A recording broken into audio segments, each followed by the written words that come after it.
Kaya magutom. Magtulog tayo muna. Yan, dyan ka na, anak.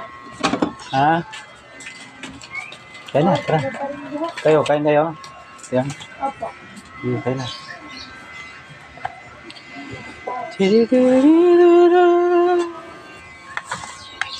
Ganyan dapat yung type, ha?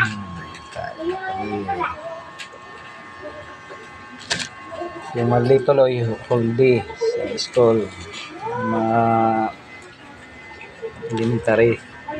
Pero yung mga high school, half day lang.